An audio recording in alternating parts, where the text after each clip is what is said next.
What's up, pro wrestling fans? Welcome to Nation's Corner. I am Front Row, and tonight we have the Fatal 4-Way of wrestling shows. We've got myself, Debhausen, the great and powerful, Tony Justice, the greatest truck driver of all times, and all the way from Monrovia, Long Island, Mongrovian Mike. What's up, people? How you doing? Hey. Once again, not much to talk about. Real quiet week in the world of wrestling. That's the show, everybody. Thanks for joining us. No. Yeah, thanks. See you next week. So we're hot off the heels of like a crazy Friday night. There was SmackDown and Impact pay-per-view and Rampage, and that was just one night out of like, I don't know, 7 roughly. All kinds of stuff happened this week. We're probably not going to talk a lot about the actual Vince McMahon stuff because a lot of that stuff was reported on incorrectly, and there's still a lot of rumors and speculation. We don't know what's going on. Like, there's really nothing to talk about, honestly. But we probably will get into a little bit about some of the future of wrestling and where the homes and all that stuff might lie. So that's going to be a good conversation. But let's jump right into Impact. My goodness, I was not able to watch the pay-per-view last night. I know you guys all watched the pay-per-view, so I'm going to have you guide us through it. But I saw some of the clips and I saw some of the highlights and the moments from that pay-per-view. I don't know why more people aren't watching it on a regular basis. I started watching again recently, and it's just one of those products that more people need to see. It's some of the best wrestling, some of the best matches, and creative storylines, women's division, all across the board. I know, Deb, you've been, waving the banner for Impact for a while now, and I think more people need to pay attention. So why don't you, Deb, lead us through a couple of the matches that we wanted to cover tonight? All right. Well, just to reiterate what you said, Impact, is really killing it in the past year or so, kind of since they came out of the pandemic and started being able to have crowds again. They've really been killing it. And Bully says it on Busted Open every week. Impact is the best wrestling show that no one watches. Not quite sure why they, have such a low audience number as far as the ratings go or, views or whatever. But I think everybody should be watching wrestling. Like you said, it's some of the best shows of the week, some of the best matches. The storytelling is very good. And it's kind of like we listen to Busted Open for, we hear the stuff that Bully preaches about. We hear the stuff that Tommy preaches about. And they're putting it, setting example on Impact of everything that they preach about. Anybody who's a fan of that kind of stuff, definitely watch it. On the show, the two biggest things for this Impact pay-per-view Hard to Kill was the championship match with Bully Ray and Josh Alexander, and the championship match between Mickie James and Jordynne Grace, the title versus career. But in between those, that was the beginning of the show, the end of the show. In between those, we had some great tag matches, a women's match that was just insane with, let me scroll down and find it here. The women in Impact, I've been saying it for a while. I think the women have the best division in Impact. So we had the match. It was a Knockouts World Title #1 contender match with Deonna Purrazzo, Masha Slamovich, Taylor Wilde, and Killer Kelly. All 4 of those ladies are just absolute powerhouse badasses. Basically, other than that, the big things, we had Frankie Kazarian announce that he was signing with Impact. He's no longer with AEW. And PCO came back from the dead and still had sand in his mouth. So, Elder, what are your thoughts on the pay-per-view last night? What was the stuff that you liked the most? Yeah, besides PCO spitting that sand, that popped me there. Yeah, that was. I forgot about that because the show was so great. Like the little comedic things that they do too, man. But I mean, what can you say? You have a Hall of Famer, an Impact, Impact TNA, and a WWE Hall of Famer. You have someone who should be in the Hall of Fame, and if we have our druthers, will be inducted in the Hall of Fame. when WrestleMania comes to Philly in 2 years. You got Tommy Dreamer and Bully Ray. I mean, they're teaching everyone right now what it is to be a true heel.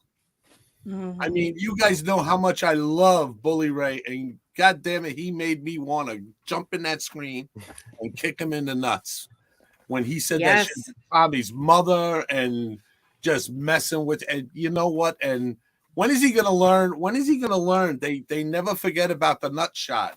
It's the first place that you get a woman pissed. That's the first place they go. Doesn't he realize that yet? But anyway, and Tommy for selling. I mean, they storytelling, selling how to be a true heel, not just hey, you got this town is a piece of shit. That whatever, you're stupid.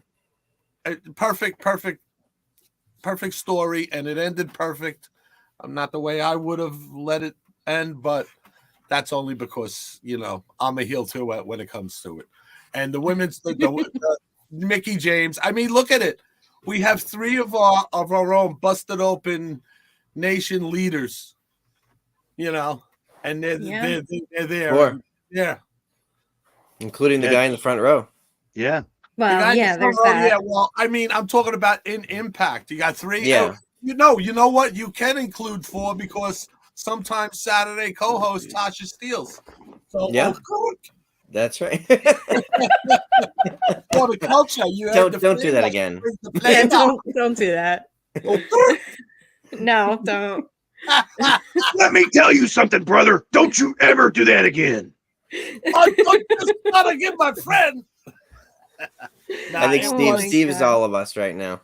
And they swerved us too, didn't they? They swerved us perfect because we all thought Tommy was going to do it, and he double swerved us. You son of a bitches. Tony's been saying it for weeks. He thought Tommy was turning heel, and he almost got it. And you know what? I think they both knew that that's what the nation was going to think. Yeah. Yeah, and it didn't work out that way, but it was a great pay-per-view though, and congratulations to Mickey James, our very own Mickey James. I mean, hardcore country, the knockouts champion for what is it now? Is it the third time? This is her third time, I think. Yeah, third time knockout champ, multi-world champion all over the place. So yeah, she's a first ballot Hall of Famer. Oh, absolutely, for sure. I just want to add to what you're saying because I was watching social media I was watching SmackDown and then watching the clips online. And it's rare in wrestling for someone to be so beloved across the industry.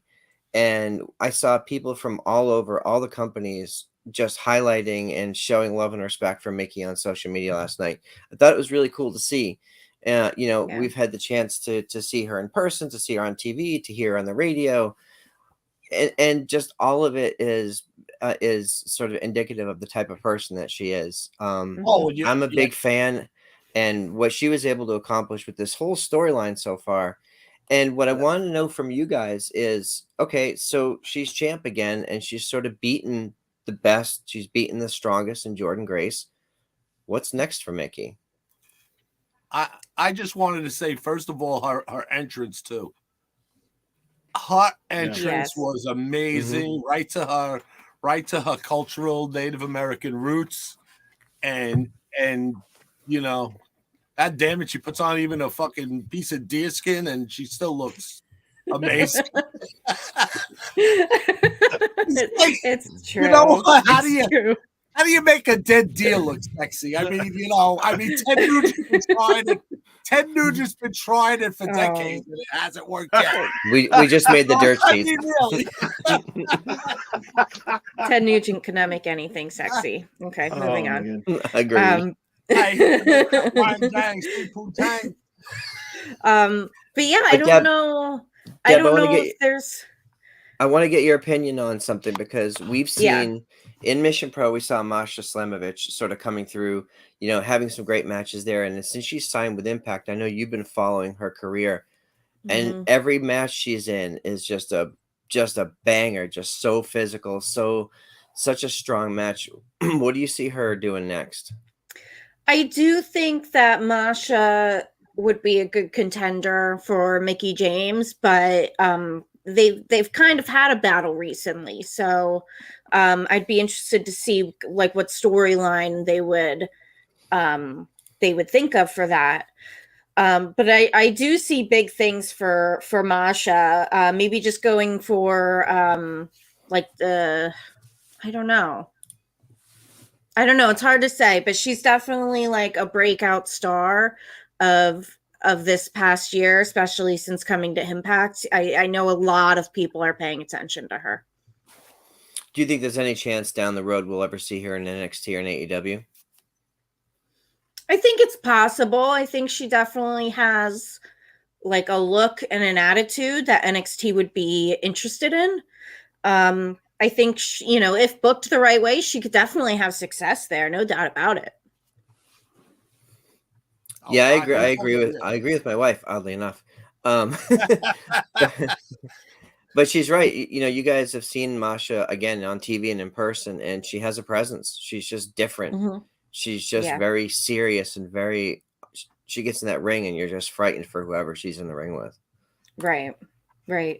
I also want to highlight, we put a lot of tension on Mickey James just because it was this, momentous match for her. But I want to highlight Jordynne Grace too. She has put in the work to make herself look like so much more what she wants to look like, and she's badass and she's strong. I know she's training for a bodybuilding competition at the beginning of April. I think she posted April 1st. So she's training for that and she's getting ready, and her look just absolutely shows the dedication that she's put in. Agreed. The way she lost didn't make her look weak either. I mean, right. She's still a force to be reckoned with, and she's definitely a superstar. She's someone that could go into the WWE too and wreak havoc. They're like ready, like so. The knockout division is so good that there's a couple there that probably wouldn't even have to go to NXT, even though it's pretty much required for everyone. But I don't know.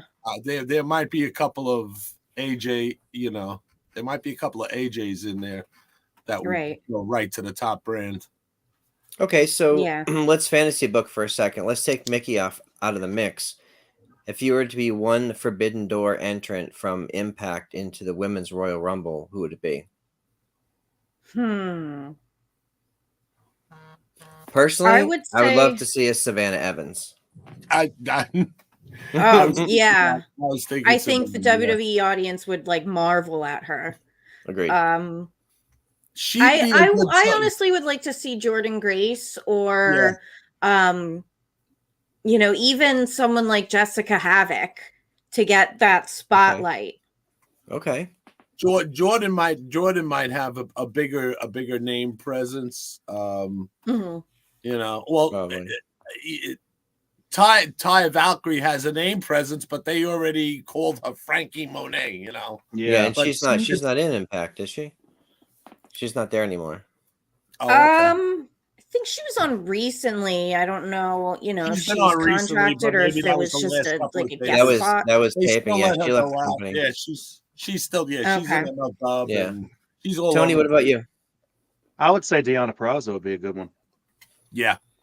Agreed. And it would be interesting because the rumors of Chelsea Green possibly returning to WWE and with Deonna Purrazzo, if she came back and we got the reuniting of VXT, that would be really cool. I would love to see because we always talk about people like a Drew McIntyre who went out and made a name for himself and came back bigger and badder than ever. And Deonna Purrazzo is one of those people that left the company and made a name for herself and had some killer matches and could come back at like a whole other level than when she left. Yeah, absolutely. I agree. I also want to mention before we move on from Impact, we got the return of Santino Marella. Agreed. That was cool. I swear to God, I don't know why WWE hasn't brought him back more often, just random guest spots, because that guy is the most entertaining MFer I've ever What was he? seen. What is he? The chief content officer now, or something? What is he? He's the director. The Here, I got it right The here. director Shout of out to John and authority. Seth. Yes, that's what he is. Director of Authority. Authority. Yeah, the Thank- scrotum. Yeah, You hit him in his scrotumus region. yeah. Yeah, That popped me. I love Special props Santino. to I've him. always You're loved right. Santino. And as soon as he came out, obviously it was different theme music than, we were used to for him. But as soon as his name came up on the screen, I popped huge. I love that guy. Oh, if he brings in that freaking, what's his name? Luigi or whatever, the pie maker? Oh, Luigi. Luigi Primo. Primo. Yeah. Yeah. And it's funny yeah, because when I saw his name pop up, I was like, wait a minute, that's a WWE license, name. It's intellectual property. And John in South Jersey smartened me up. Apparently WWE let they let it lapse, and Impact just jumped on it, and they so good for them. It's good for him. A mistake with for those labs, Billy Gunn too, as well. Right. That's I don't think they will do that at this point. He's just the fourth member of DX. He's the Yeah. Hey, real quick, let's give a shout out to everybody in the chat. We've got a lot of people in here tonight. Marks and Seth and John in South Jersey, and oh my goodness, let's see, Steve and Mrs. Front Row and Sam in Cleveland, and Ashley's in here. I think Ashley's in an airport somewhere. Thanks, Ashley's in an airport. Traveling. Nation's going on location. Yes, that's right. I'm sure she's enjoying an adult beverage, perhaps. Yes. I'm sure she parked herself right at that airport bar. Cheers. Yes. They're not in the chat, but cheers and a shout out to MJF's Rats. I don't think we could say that. Yes, we can. Yes, we can. I'm okay. Oh, if he doesn't get canceled, who's going to cancel me? I've got the support of my cousins. Well, speaking of AEW, let's jump right into AEW. Before we talk about all the big stories, I have to give a big shout out to Paul Walter Hauser. I thought his segment on Rampage was awesome. He was so funny. He took a guitar shot from Jeff Jarrett, like a full on. He took the bump. He took everything. He took a clothesline, and he cut promos, and he's just awesome. Yeah. He's a lifelong wrestling fan. We saw him he performed Judas in Cobra Kai. He was singing Judas in an episode, which is awesome, which is great. And if you get a chance, go check out his appearance on Thunder Rosa's vlog about 11 months ago. I reposted it last night. Really funny guy, really nice guy. By all accounts, everyone seems to like him. So, but I thought he absolutely killed it on Rampage last night. So good. Good. Yeah, I thought too. I usually enjoy these, random celebrity guest spots, where they come in and they're just in one segment or two, but it's usually enjoyable and fun. And I think it's fun to know that someone is, a lifelong wrestling fan, and they're kind of getting to live out their dream in some way by just even making a 5-minute appearance on a wrestling show. That's gotta be a dream come true to somebody like that. So it's fun to watch it. Yeah, I agree. He was just a fun. It was just so much fun watching him, because it's he's chubby like me.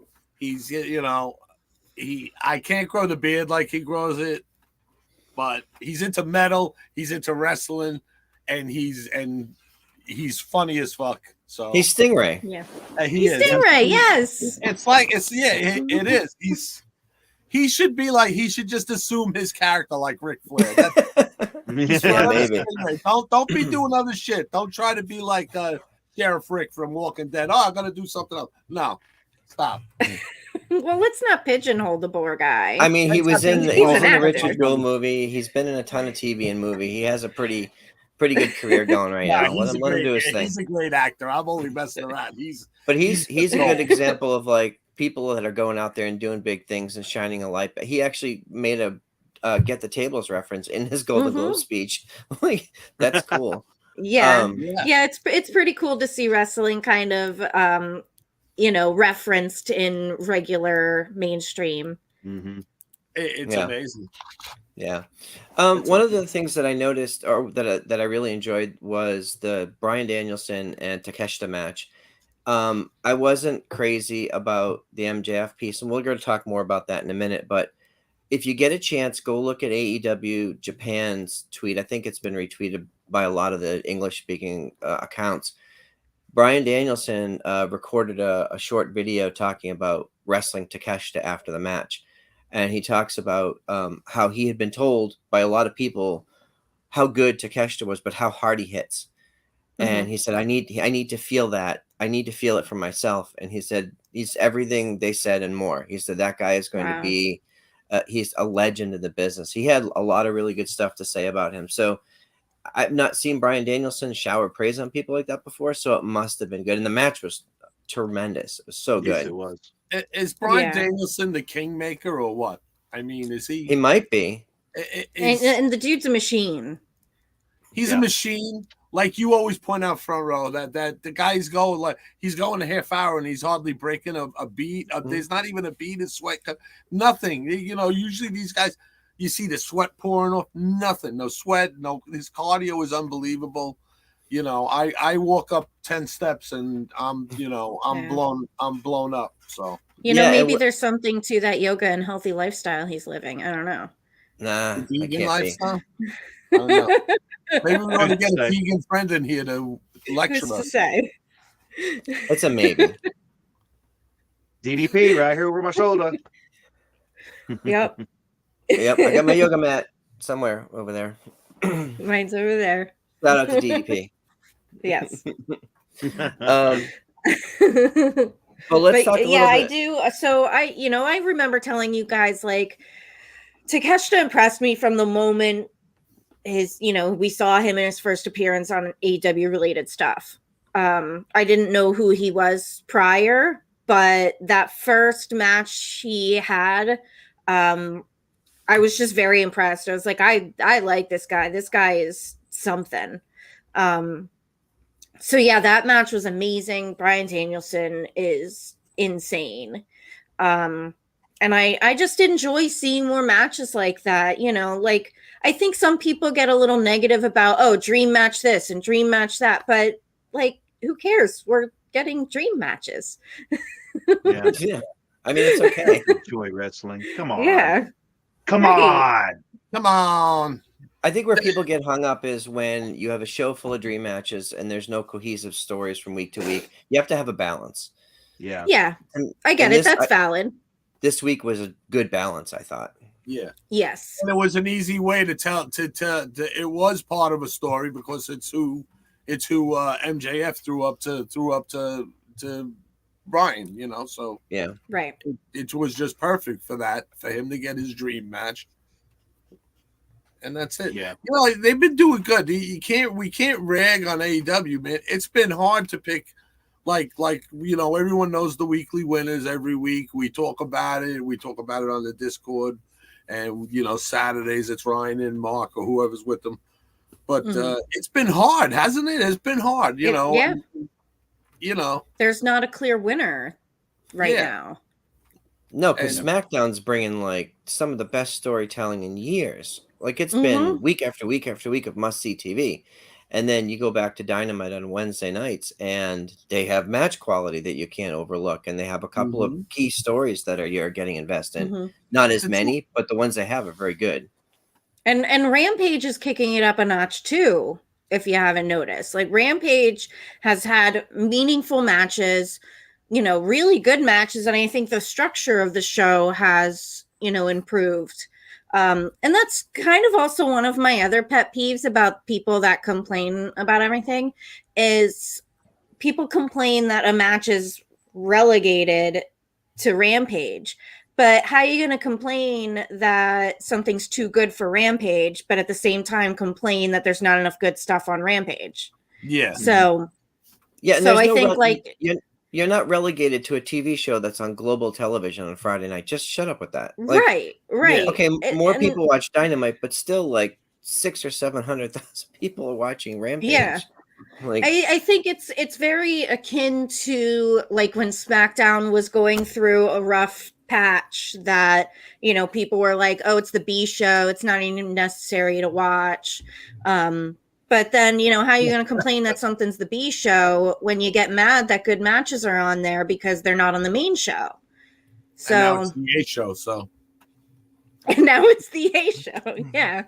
But yeah, you could even Rampage has been really good the past couple of weeks. agree. And Deb, you could even argue because Dark and Dark Elevation, okay, they're YouTube shows, but they get like 300, 400,000 views. Like those are real Mhm. TV shows. So don't give me Yeah. this crap about how they're only on those shows. And then people complain that they don't have house shows to practice. Well, they are practicing. They're on Dark and Elevation practicing. Weekly, That's yeah. that's where they're getting their practice. So Yeah, I yeah. completely agree. I am so, not to get on a side note here, but I am so over the kind of shitting on Dark and Dark Elevation. I think, if you actually watch the matches, they're pretty good matches. It's a great way for the, developing talent to get practice. A lot of the veterans go to those shows as well to kind of help the younger talent and be there to get the practice for the younger talent. Yep. And yeah, with being on YouTube, I'm so over the argument that it's an insult to be on YouTube. Like, YouTube is literally on everybody's phone. Almost everybody watches something on YouTube every day. We're on YouTube So right now. it's- Right now. Yeah. And not only that, Right who do we support?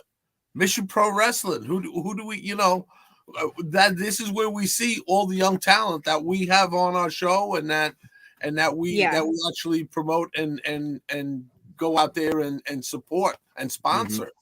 Mission Pro Wrestling. Right. Yeah. And a lot of So, the talent- for Natty, how many like, can we if you're rattle complaining off? that something's on YouTube, I'm sorry, just get over it. Yeah, we could rattle off 50 names from Mission Pro alone. Yeah. Yeah. Exactly. So anyway, rant So over. it's a valid rant and one we've had many times. Yeah, because if you look at that, you'll add up all the viewers across all the platforms. AEW has, 1.5 million and change, maybe close to 2 million across 4 different platforms or 4 different shows. That's a lot of people watching. To your point, there's a lot of people from the indies to get opportunities on Dark and Elevation. They might have been in front of 20 people or 50 people at a local show last week, and now they're in front of 300,000-400,000 viewers on a Monday night. Exactly. So that's great. Good for them. But I did want to Exactly. circle back. I did want to go back to the MJF promo because, okay, we always speak very highly of MJF. Personally, I feel like it's becoming very formulaic. I know it's Wrestling 101. I get it. There's still new fans and all that. But it's insult the city, insert the person. He says the same things every week. And then the challenges are now he has the gauntlet. He has a bunch of wrestlers that someone has to overcome to face him. It's the same thing. This is like 4 or 5 times in a row now where the feuds have the same components. Yep. He's good at what he does, but like I feel like they're throttling him back. And maybe that's since he's come back from his time off, that I think he's had a bit of a governor put on him. And I wish that they would do something more creative with his stories. Tony? Yeah, I agree with that. I have noticed the same thing here lately. His promos are entirely too long. They drag on. But when someone is being entertaining in the ring while giving their promo, you don't really notice the length of the promo. But for some reason, the past few weeks, his promos have just been dragging on. And I didn't think I would ever say that about MJF, but here I am saying it. Yeah, he's kind of taking some cheap shots. Of course, heels do that. But I did enjoy, even though the promo was long, I did enjoy the shout out that he was giving to the celebrities in the audience. I love he was making notice and saying something about a couple of the celebrities and what he said about what's his name? Freddie Prinze Jr. Yes. What he said about him was just hilarious. And the way he sold it, the way he was like, selling it while he was saying it about him was funny. But yeah, I agree with you, Front Row. It's this formulaic stuff that's been going on. I'm not digging that. They're gonna have to get more creative on that part. But yeah, I see what you're saying about the formulaic stuff. Yeah, Mike. Yeah, they've been going on a little bit too long. He's not full blown like not putting over the other guys, but his most of his promo is a lot of the same stuff. And yeah, the gauntlet thing is, we noticed that he did it the same thing with Wardlow, the same thing with Jericho, the same. It was all the gauntlet, this and that. So that's cool, and he's still one of the best out there. But I still stand by my statement that the best heel in wrestling active right now is fucking Bully fucking Ray, and that's it. And take a lesson from the guy. Yeah, I agree. I mean, he's the only guy in wrestling right now that's truly hated, because even MJF, Steven, I do agree with Steve's points. Like, he does get people to boo him, but people still know he's playing a character. Like, and I don't mean to, pull the curtain back so we can't enjoy it, but a true heel, someone who's legitimately hated, is someone that everybody thinks is a piece of shit in real life. Whether they are or not doesn't matter. But you have to truly believe that they're terrible. Look at that audience in all the Impact tapings when he did that to Scott D'Amore. What he did to what's his name's Josh's wife. Josh's wife. Yeah, I mean, it just was. It goes on. What he did to Tommy and said about his mom, and just like it was just like, oh my god, it was. And you don't. MJF can get the whole audience there to boo him simultaneously and to cheer him a second later, but not spit and blood. The last time was when he got the fan through the beer. That's about the last time he got that much of a visceral reaction. Other than that, nobody hates him. Everyone loves him. And here's the difference. If MJF goes out after the show and does a free meet and greet, there'll be 500 people lined up. Exactly. If Bully Ray goes out after an Impact taping, the people are going to throw shit at him. Yes. Oh, yeah, for sure. The old school walk out and find 4 flat tires. Yeah. Yeah. Yeah, I think with the MJF thing, I wasn't personally bothered by anything he said in his promo. I'm not really one to get, offended by things like that. But I do think definitely the promos are going too long. And I feel like he has like several different paragraphs in his promos, kind of, where he kind of, talks about one thing, has a little kind of mini segment, and then another mini segment talking about another thing. I think he could do with taking away one of those little mini segments. Yeah. I think like he's very descriptive with his words, and that's probably part of the problem. Is he speaks so eloquently, so he's very wordy. But yeah, he could probably like cut one little part off and it would be perfect. But yeah, I think definitely Bully is just on another level. Like there's no comparison. I also look at it more too, like he's taking up 20 minutes. It's a 2-hour show. It's not, if it was a 3-hour Raw, that 20-minute promo could fit right in there and not take time away from people and could still be there. But it's 2 hours. I'm looking at it more, not just like, not shut up. I know MJF can grab that mic and talk for 2 fucking hours. Mm-hmm. I don't want that. I don't need an MJF TED talk. I want, I want to get it out because he can do it. He can do it in 10 minutes and give that 10 minutes more. Maybe we could take a couple of minutes out of the picture-in-picture and give the women, 6 minutes. More than 7 minutes screen time. Give him 7 minutes, maybe. Between him and Jericho being able to take all of this time in their promos, the same thing, JAS, and then everyone has to say something. You know what? We don't have to hear shit from Tay and the other one, and whatever. We don't need to hear from them. Ashley Steve. points out in the chat that we met him. Yes, me and Ashley did meet him, and MJF called me a rat. So there's that. Yeah, and Steve down in the chat, he met him as well. We still got to get Steve on to tell that story that he's describing in the live chat right now. Yeah. Yes. Steve has about 4 fucking And by the way, stories to before tell. MJF called me a rat, he was yelling at a toddler. So Haven't we all done that? Fuck them kids. Once I try to hate him and then I love him. He's yelling at a little shit. I love him.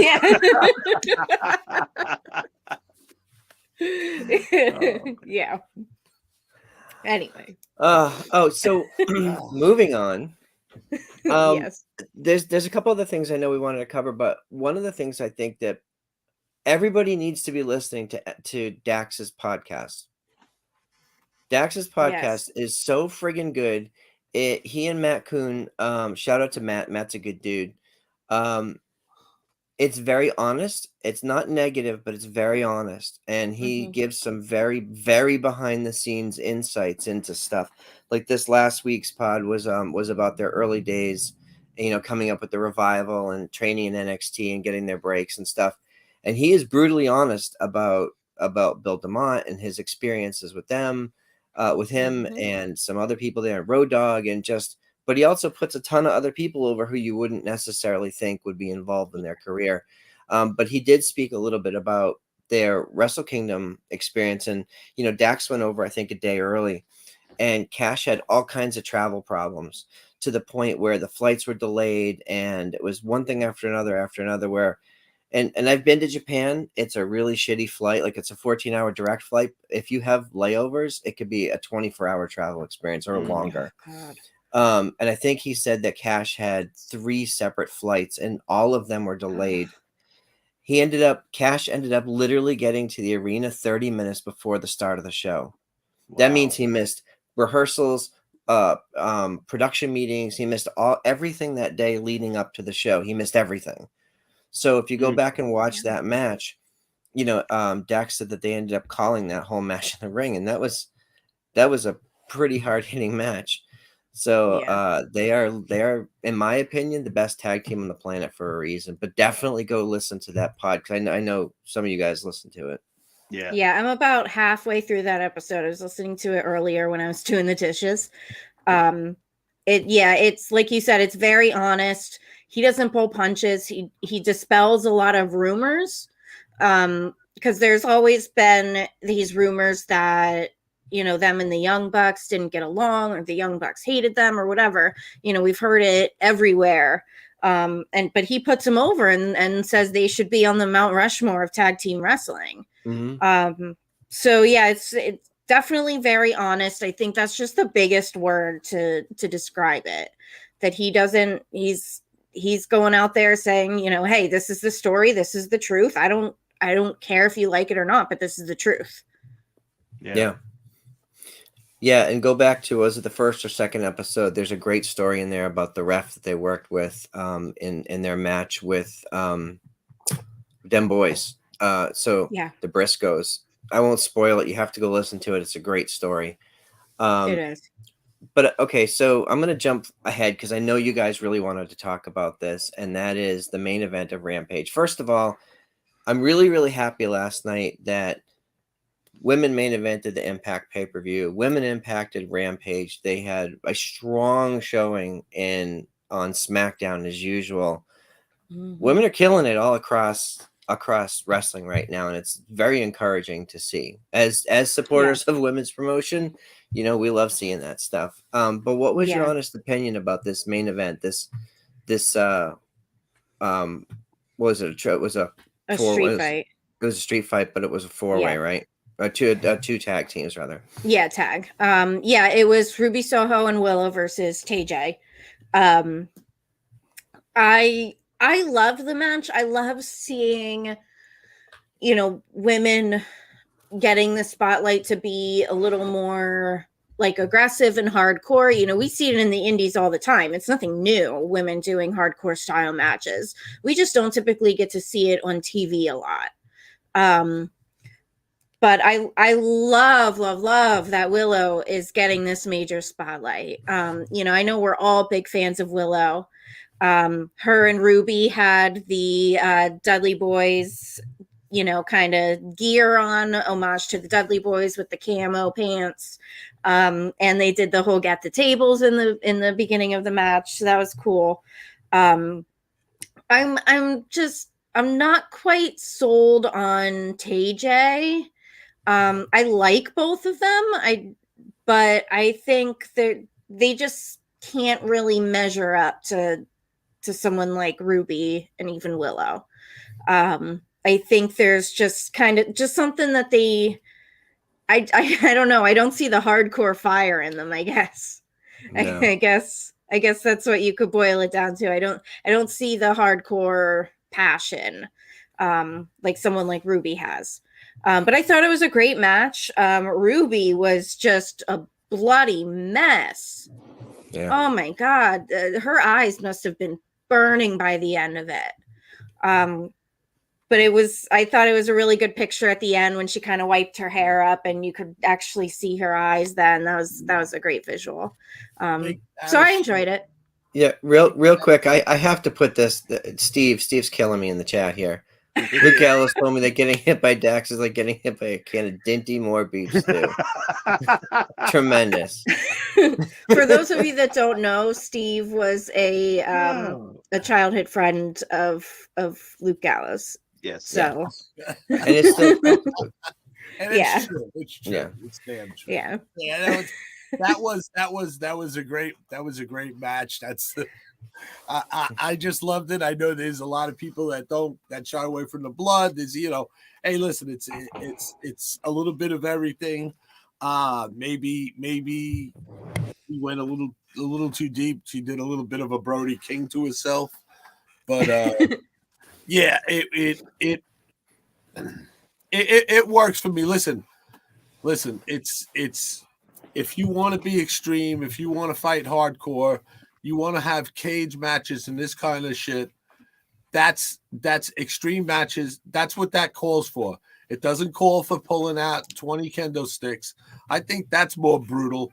Because, a little kid ain't going to blade himself, but they might grab a broomstick and go to their little brother. Hey, this looks like a kendo stick. And, put a couple of welts if they fuck with it. But I'm not advising you kids do it. But you know what? If your older brother fucks with you, kick him in the nuts and do that. Try it. Anyway, results may vary. Yeah, back to the extreme match. Yeah, I'm not a role model. We at the Nation's Corner do not support nor condone. I am not a role model. I'm not a role model. To say the least. Got to put a disclaimer down at the bottom of our show now. You are a parent. Actually, Ashley's kids laugh at me and go, "What a piker!" Those kids will mess your shit up, man. Oh my God! Watch out for them. Yeah, no, it was a great match. I understand what you're saying about TJ. We could nitpick about a couple of spots that looked a little iffy. The table was not quite where it was, and Willow kind of overshot that. But you know what? You make up for that stuff, and thankfully, hopefully, Anna is okay. And they sold pretty well. It was a really, really good match. I think Ruby should have that picture of her bloody shirt. That should be a shirt. Oh yeah. Oh. And and look, hey, the Dudley Boys referenced what at the All in a Week at the Golden Globes. Mm-hmm. On in the camos there with Willow and Ruby, and then Bully. I mean, and on Busted Open. And on Busted Open. It's just like it's perfect. It's a great week of freaking wrestling. Yes. Yeah. Yeah. So Tony, I wanted to get your opinion on that. So, typically when Bubba Ray would do that spot in WWE, if you pay attention, anybody who's seen it a million times knows that he takes most of the impact and the person's sort of nestled, right? Willow somehow she didn't put Anna in the right spot, or she moved, but she took all of the impact of that, and they missed the table. So she's okay apparently. She tweeted that she was all right, but it was very nerve-wracking to see, because I thought the spot when she was doing the spot, when she was setting up for it, I was excited. I was like, oh, this is a cool homage to the Dudley Boys. They've got the gear, they're doing the other stuff. Like, it's really cool to see the new generation, especially two women, bringing that Dudley Boys edge to like the modern TV. Not that Bully's retired, but you get my point. Right. But when it happened, I was like, oh man, I hope she's okay. And I did get, obviously, I don't mind a little bit of blood, but there was a lot of blood, and it was really early on in the match. And it was clear to me that all four women wearing white shirts was a gratuitous way to get the bloodiest image out there. Right. Gratuitous. Yeah. Gratuitous. Yeah. Yeah. I did not get to see that match, but I can speak on what you're talking about. I love the fact that talent today are paying homage, paying their respects to who came before them. I enjoy that very much because it shows the, it's respect. Just look at the Full Metal Mayhem match on Hard to Kill.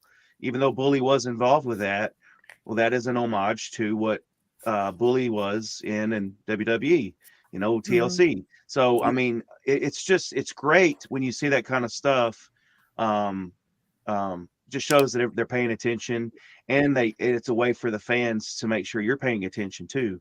The fact that we can sit here and talk about this on our show, just shows that we all are on the same, in the same vein. We get it, so I enjoy that very much. I'd like to point out too that Willow did have Anna set up safely. It's just Willow overshot the table, so really her butt landed and broke the table, and Anna just landed on the 2-inch thick mats. If people want to say it's mats, hey, it's mats. It's still mats from almost 10 feet up in the fucking air. Okay, so it's still she should be all right. It seems like she's all right. Otherwise, it would have said something. But along the lines of Just real quick, those mats are the same mats that they use in most martial arts dojos and gyms. I've been knocked out, been thrown on those mats. They're no joke. It'll save you from cracking your head open, but it's still a hard surface. You're not falling down on a goose comforter or a goose down comforter. Yeah. Memory foam. Along the lines of like paying respects to those who came before you.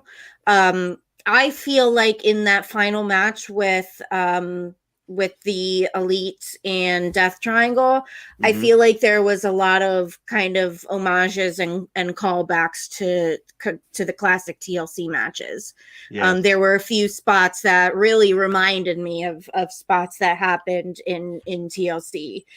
So I just really enjoy, seeing that, like you said, Tony, just seeing, them paying respects to the veterans, to those who came before them.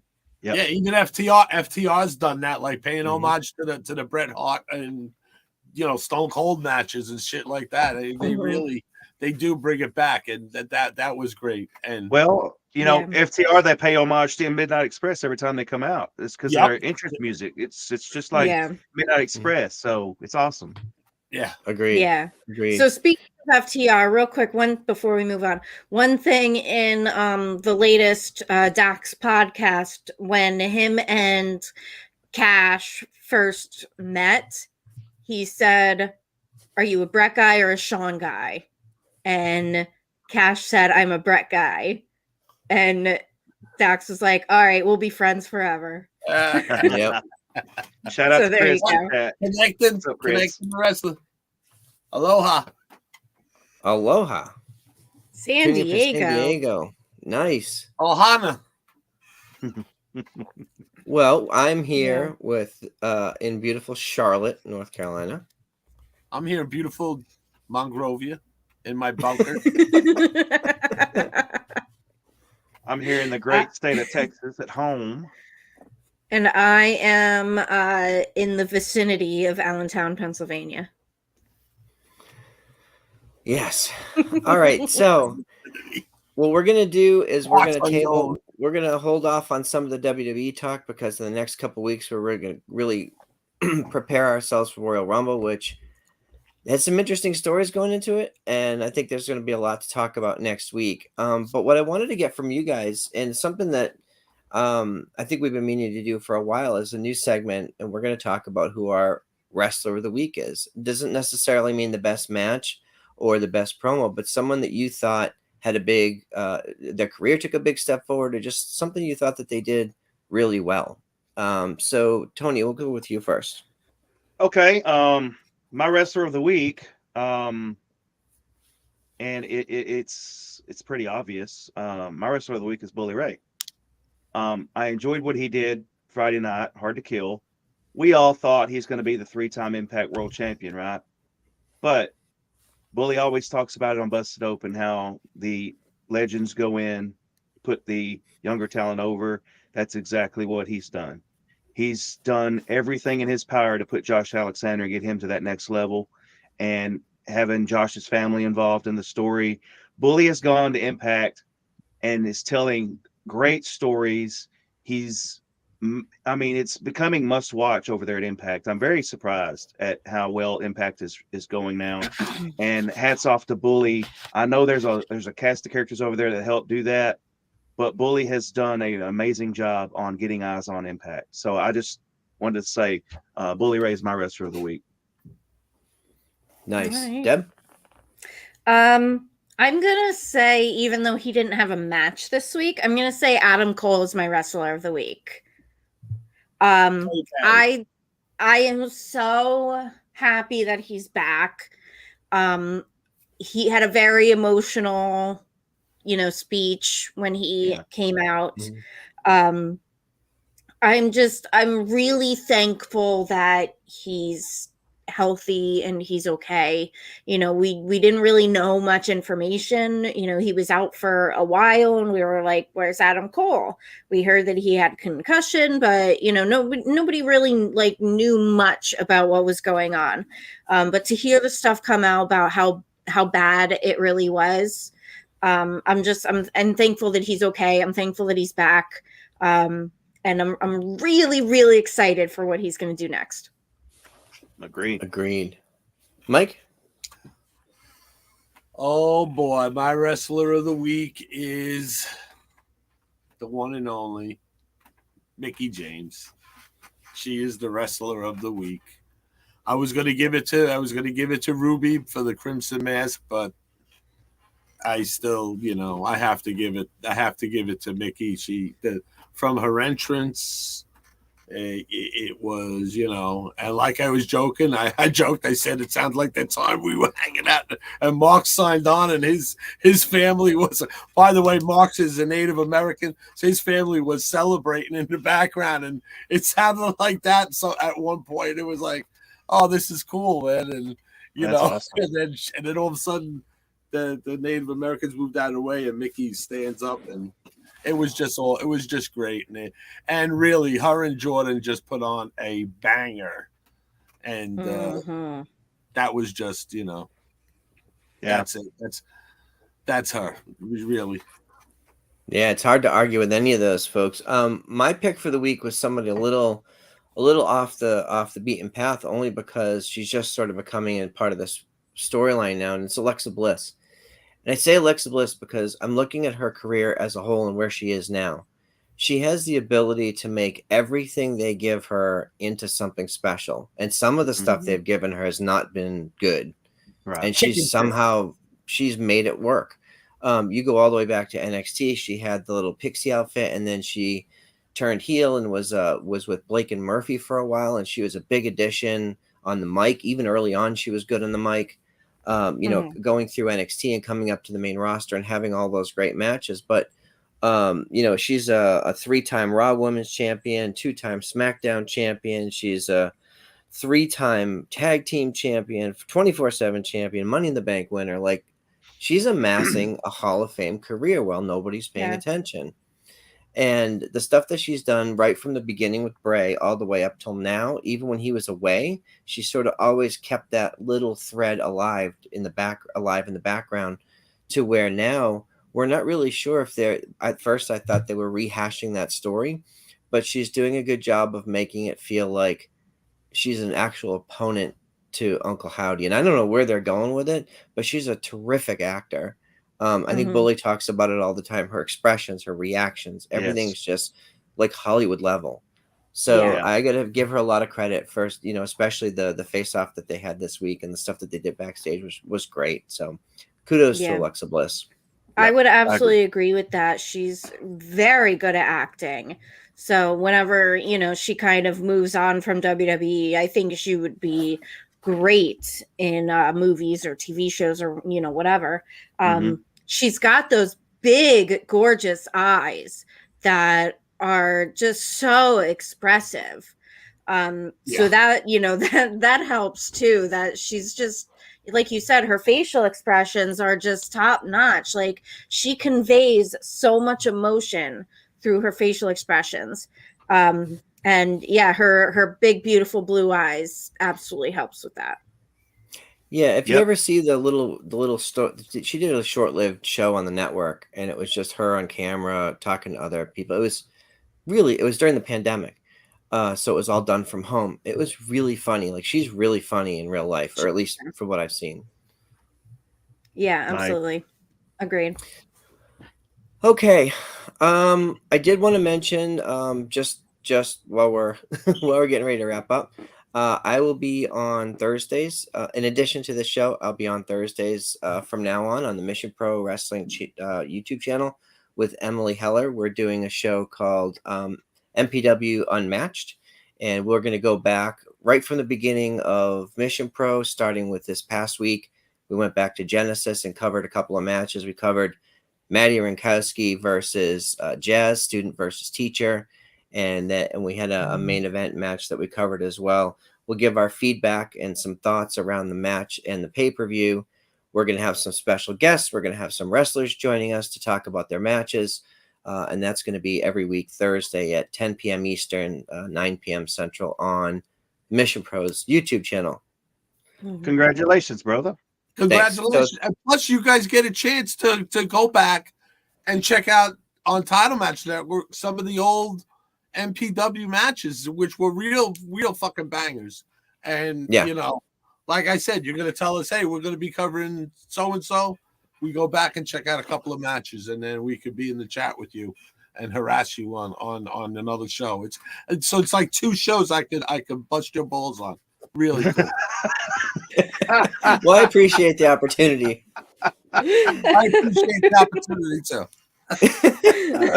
But this Genesis show was cool because the main event, Roxy was in the main event. She was only 17 at the time. A big 4-way match, and she was in there. And Thunder Rosa was doing not only ring announcing and some timekeeping, but also she did commentary for the main event. If y'all want to, if y'all haven't spent time with her, go back and watch this match. It's not family friendly. Another disclaimer. Another disclaimer. Yeah, very entertaining, but not PG. It's hilarious. It's so much fun to see, and it was, I think, one of the first shows they did at Pinball Kingdom on the other side of the building outside. So very early on, but it's going to be a fun show. So I'm looking forward to it. Anything else you guys want to cover before we let folks go on a Saturday? I wanted to say personally, RIP to Jeff Beck and Lisa Marie Presley. It's been a rough week for, music legends. Jeff Beck was one of the greatest guitarists of all time, for sure. And Lisa Marie was unfortunately a tragic story and the kind of the end of a legacy in a lot of ways. So, RIP to them. And RIP to Robbie Bachman, the drummer from Bachman Turner Overdrive. He's taking care of business up there now. Yeah. Yes. On another note, also, I just wanted to give a shout out for Rocky Mountain Pro. They had a show last night called Aces Wild that's available on Fight TV. My dude Sledge had a great tag match alongside Dak Draper. So yeah, definitely check out Rocky Mountain Pro. They have their pay-per-views are on Fight, but their weekly shows are on YouTube. So they're killing it out there. D'Lo does commentary for them. Nice. I don't really have anything. I'm still doing the YouTube thing, putting my vlogs together. I still haven't ironed out every detail on it yet. I have a name for it, but not ready to tell y'all about it yet. You have to copyright it first. Trademark Yeah. that shit. Yeah. So yeah. But yeah, still working on that, trying to get all the kinks worked out and intros worked out and stuff like that. But yeah, it's coming, y'all. So y'all be prepared. And I just wanted to piggyback on what Deb said about Lisa Marie. I ran across this picture of Elvis and walking with Lisa Marie. Someone drew that. He's walking her up to heaven. That hit me. That hit me. So yeah, it's rough, man. It's rough. Me being a huge Elvis Presley fan. Yeah, me too. I felt like I knew Lisa Marie, and I didn't. I've never met her, but I felt like I had a connection with her, and so yeah, it hit me pretty hard the other night when she passed on. But yeah, let's face it. Anybody that was an Elvis fan had a huge crush on Lisa Marie. Yeah, it's just natural, and she was beautiful. And rest in peace to her and Robert Bachman and Jeff, the great Jeff Beck, who, if you guys want to check out on the latest Ozzy album, I believe he plays on Patient Number 9.